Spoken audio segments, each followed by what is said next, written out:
So be welcome to the next talk. We start a little earlier than announced in the schedule. Megacorp is the name of a huge conglomerate you may know from science fiction, but Megacorp is real. It exists, actually.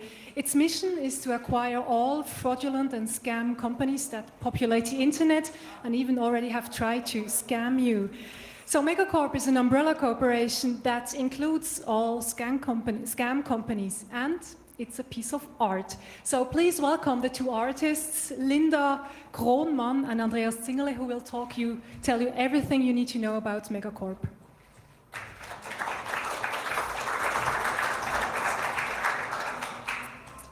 Hello, my name is Andreas Zingerle, and together with my partner Linda Kronmann, we will present you our recent artistic research project.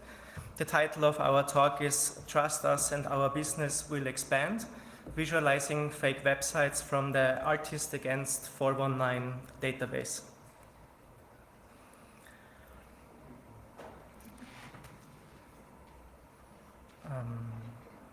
Sorry. I don't know. This is here. Yeah. Okay, I want to briefly introduce ourselves. We work under the art collective name Kairos. Over the last 5 years, we have been focusing on internet fraud, internet scams as a main topic of our artistic research. And we were researching into different vigilante communities that try to stop internet fraud and to jam the working practices of internet scammers. And one of these subgroups is called the Artist Against 419, as you see a screenshot here of their database website.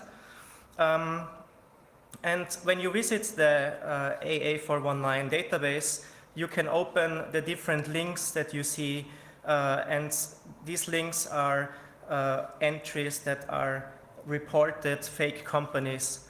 They are reported to the hosting providers, and they are in the process of being checked by the hosting providers and then taken offline. So it can happen that these websites disappear rather quickly from this list and are, after a couple of hours, not working anymore. And we couldn't find an overview or a visualization on what kind of companies are these fake websites and what do they represent. And this led us to start working on an artwork that tries to visualize this repository.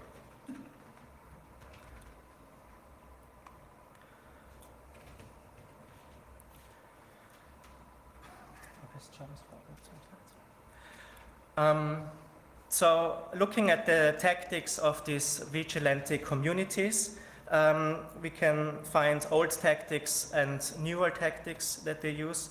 Older tactics were like bandwidth hogging or DDoS attacks. They were using self-programmed software called Muguito or Lead Vampire.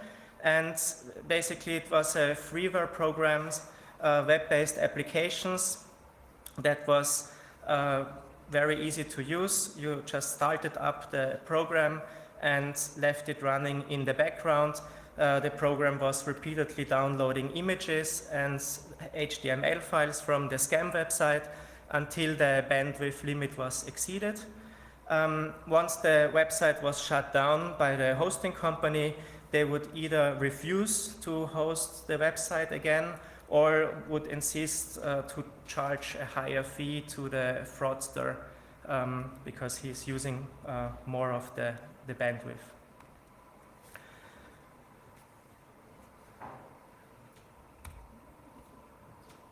So some present tactics include that the members are collecting evidence and information about these fake websites, and they try to prove, or at least to raise the suspicion that this company website is a fake business. They write complaint letters to the hosting providers and in general try to maintain good relation to the hosting providers and to the law enforcement that they collaborate with.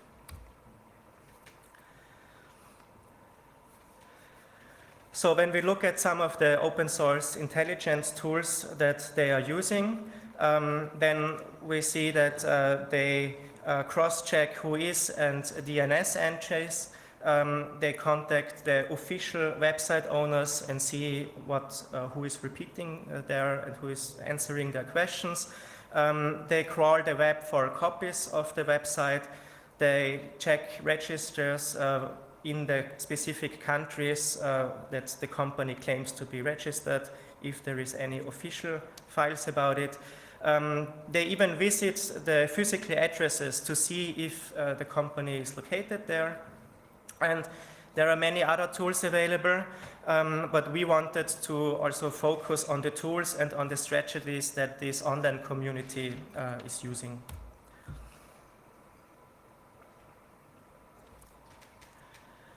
So yeah, do a whois lookup. You see who owns the domain, and the result will tell you the registrar, the company where the domain was purchased through, when it was created, when it expires, and as well additional contact details. And one of the key observations is to look for how long this website or the domain has been registered. Often members say that if a domain is active for less than a year, but on their page they claim to be a well-established business, then it's maybe already suspicious, and it's one there should be further steps taken to look at the website. Then, of course, the contact information, like what are the ways to get in touch with the website owner? Are the emails that are used, are they part of the top-level domain, or are they using free email services? Is it a valid address? Can you find it on different map services? Are there phone numbers provided? Can you call there during business hours, and so on? So sometimes you can also check the HTML code and see if the website was copied or scraped before from a different domain. For example, this is a screenshot of an Austrian company. It's called Start Office. It's registered in Vienna. But when you look at the HTML code, you see that the website was copied from a domain which is SunX Solutions on 19th of October. And this company, SunX Solutions, you find again in the database from the Artist Against 419. So it looked like that they just made a copy of a fraudulent website and created a new logo and published it under a different domain name.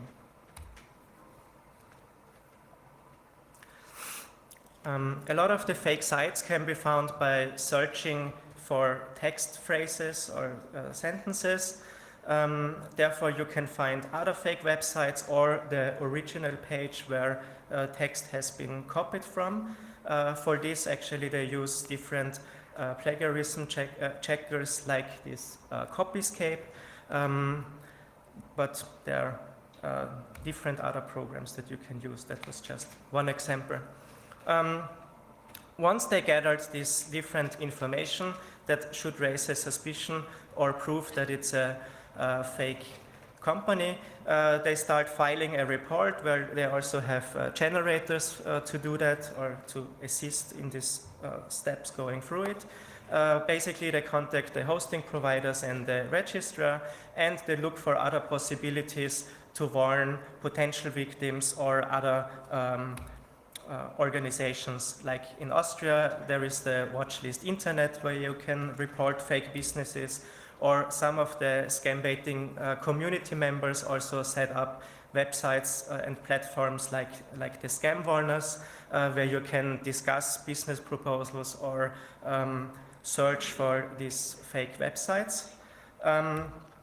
And of course, you should also report it to the Artists Against 419 so that they can include it in their database, and that already being listed in this database can be dealt with as an argument to further explore a fake business. So, as Andreas earlier told, we were curious to find out what kind of businesses were represented on the fake websites. We wanted to comment on the template-based aesthetics of today's company representations, and we wanted to put an emphasis on the structures of centralization of money and power.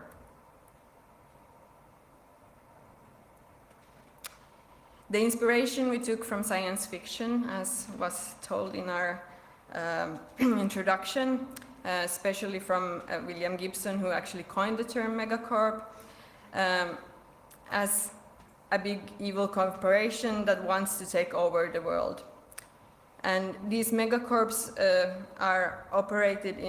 operate in several industries and are most often described as monopolistic conglomerates.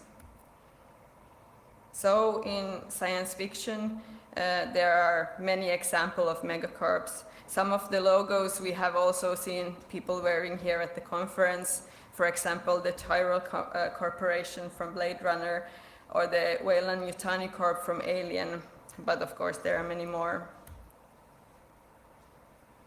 And then there are the real-world examples. Maybe the East Indian Trade Company, that is often to have been the first multinational corporation in the world, is a good example. It had stock monopoly on space trade, issued their own stocks, and also had an army that protected their trading ships.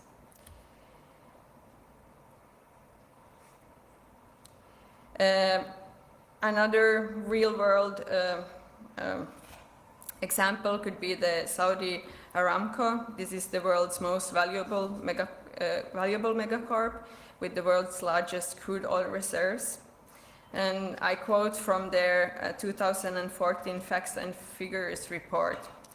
From building roads, railroads, schools and hospitals to establishing wildlife sanctuaries and growing knowledge economy, we have always been engaged in improving the quality of life for the people of Saudi Arabia.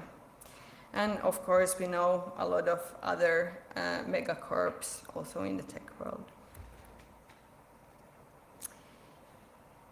So this is our megacorp, and these fictional and real-world examples were our sources for creating our megacorp, which is a visualization of 1,000 fake companies.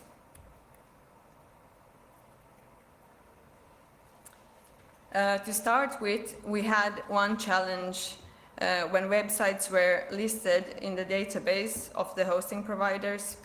Often hosting providers blocked the websites. So we could not go back to the websites to analyze them. The database only saves the name of the website and the WHOIS information. And this was not enough for us to actually have time to look at the websites. So we decided to scrape 1,000 websites, and this took us about 4 months to get our sample probe. We were not doing this on a daily basis, so this graph here doesn't really show how many fake websites were reported during this time. But anyhow, it gives a picture of how and when we scraped them. And the next task was to go through all these websites and see what information we could find and how we could categorize the websites. And within this process, we categorized the companies starting with 31 different categories and then merging them to 10 to have kind of something that makes sense in the end. So these are our business segments of Megacorp. And here you see that transport and logistics are the biggest one, followed by banks that are usually used for phishing attacks and are most often clones of real websites. Maybe a surprise is the fourth biggest business segment, which is online pet shops and animal transport. We also looked into the claimed headquarter locations of the companies. UK with 220 companies and the London area with 118 companies really stands out. Also, there are 22% of the websites that are not given, don't give any location for their activities.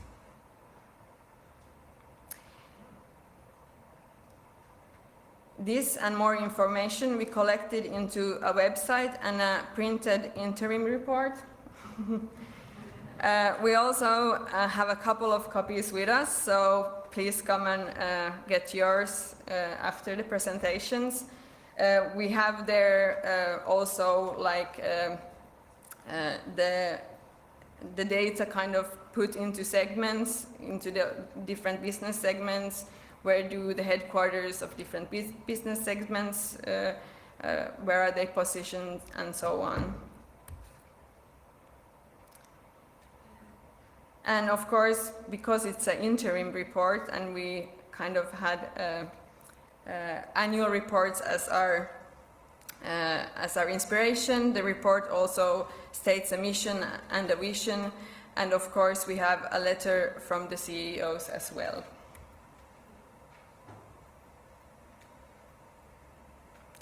So besides the interim report, the installation setup is created to look like a professional presentation of a corporate with roll-ups, data visualizations, a PC where you can browse through the scraped websites.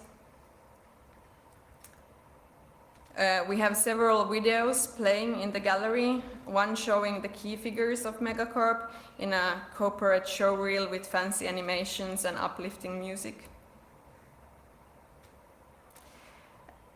Another video shows our attempt to visit the companies and show what buildings and businesses are located at the real addresses. In this case, in the case of banks, like this one in Accra, the building really exists while the website is a clone.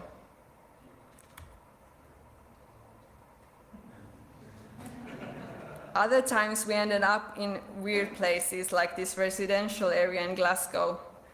This building should be the headquarters of an international credit union. Obviously, their address was just chosen randomly.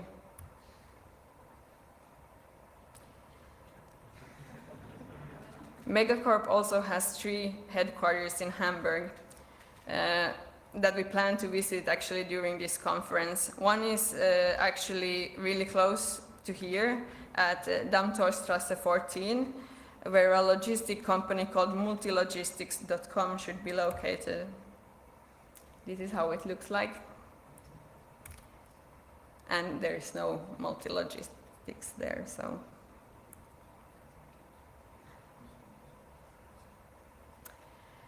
A third video shows the main features of the website. Here, for example, one of the 8 websites that sells chemicals and powders to clean black money. The website connects to an email scam called Black Money Scam. This is a scam. You need to buy special chemicals to wash off defaced black currency.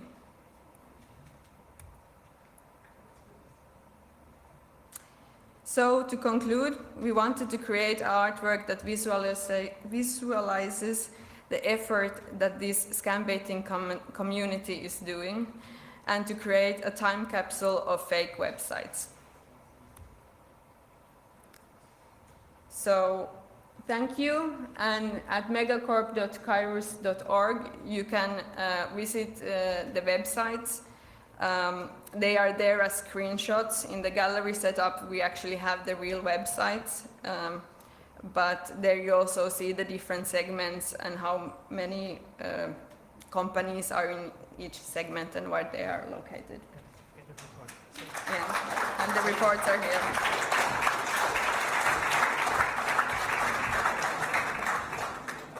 So thank you very much, the representatives of Megacorp, for your entertaining talk. Please line up at the microphones if you have any questions. We have still 10 minutes left. So go ahead. I'm not sure it's working. Can please one of the audio angels? I will do without mic. So, did the companies behind your strike site ever try to retaliate by threatening or attacking your website? So you are asking if some of the fraudulent company owners were trying to attack our website? Yeah, or try to have your website get down or do anything against you, or is it just like it's just copy pasting and they don't care of what's happening? No, we didn't had any of these cases yet. I often, like within the Artists Against 419 forums, I often read that the scammers or the criminals are registering an account and then they claim that, hey, we are a real business, take my website off your database because this is bad reputation for our customers and so on. So. Thank you. Next, are there any questions from the internet?